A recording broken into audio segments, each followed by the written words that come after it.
Tapos hindi nila na-monitor na Sino? sila yung mga marketing, sila may hawak nun. Hindi sila dapat daily na nun nagpapa-update na sila, di ba?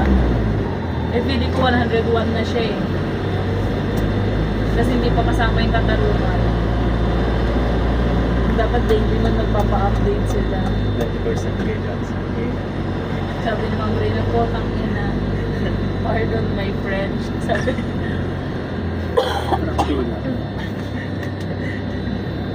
Diba ako sa'yo?